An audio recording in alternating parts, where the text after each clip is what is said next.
Congress party के CWC member को भी चोरी किया, उम्मीदवार भी चोरी हुआ, मेरा फेस चोरी हुआ और मेरी पार्टी का जो सिंबल था वो भी चोरी हुआ और 1,20,000 वोट लेके फिर भी बांसवाड़ा की जनता ने लोकतांत्रिक तरीके से तमाकेदार आपका सुझाव क्या?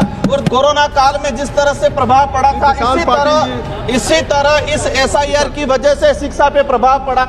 चुनाव आयोग संबंधित और जनगणना संबंधित हमें अलग से कार्मिक का पद क्रिएट कर देना चाहिए ताकि हमारे शिक्षण व्यवस्था बर्बाद नहीं हो। दाहोद के अंदर बीजेपी के नेता ने बूथ कैप्चरिंग करके लोगों की लाइन खड़ी थी, वो ईवीएम मशीन लेके खड़ा रहा और पूरे वोट दबाए।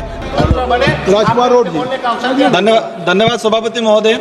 आज SIR पर सदन में हंगामेदार चर्चा हो रही है, काफी हेल्दी भी चर्चा हुई। मैं विशेषकर कम ही समय लूंगा, मैं कोशिश करूंगा कि कम समय मेरी बात रखूं। मेरा विशेषकर सत्ता पक्ष के साथियों से अनुरोध है कि देश में जो SIR को लेके कहा जा रहा है कि घुसपैठिया, तो मेरा अनुरोध है कि टोटल कितने घुसपैठिए आए थे, कहां पकड़े, कहां से आए थे, इनका डाटा जवाब में सामने आए। माननीय सभापति महोदय, चुनाव में किस तरह से धांधली होती है मैं बताना चाहूंगा। मेरे संसदीय क्षेत्र बांसवाड़ा के अंदर मेरे सेम नाम से 2 राजकुमार खड़े किए, मेरा सेम फेस उन नॉमिनेशन के अंदर उन्होंने एडिट करके लगाया और मेरी पार्टी का सेम सिंबल लगाया और 1,20,000 वोट मेरे नाम से लेके वो राजकुमार आज तक मैं ढूंढ रहा हूं, मुझे नहीं मिले। माननीय सभापति महोदय, मेरे संसदीय क्षेत्र में वोट चोरी नहीं हुई, वोट चोरी हुई, लेकिन वोट चोरी होने के साथ साथ कांग्रेस पार्टी के CWC मेंबर को भी चोरी किया, उम्मीदवार भी चोरी हुआ, मेरा फेस चोरी हुआ और मेरी पार्टी का जो सिंबल था वो भी चोरी हुआ और 1,20,000 वोट लेके फिर भी बांसवाड़ा की जनता ने लोकतांत्रिक तरीके से तमाकेदार आपका सुझाव क्या?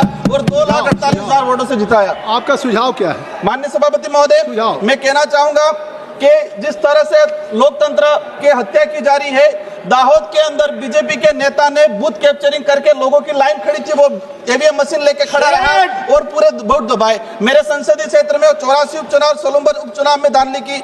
मेरा आपसे अनुरोध है कि इलेक्ट्रॉनिक कोई भी वस्तु हो हैंग हो सकती है, तो फिर ईवीएम हैंग क्यों नहीं हो सकता है? देश लेवल चुनाव आयोग तो कई बार बैलेट पेपर से चुनाव कराया जाए, तो बैलेट पेपर से चुनाव कराने में किस बात की दिक्कत है कि आप उनको ईवीएम का कई बार डेमो सर, मेरा एक मिनट पार्टी के सर मैं एक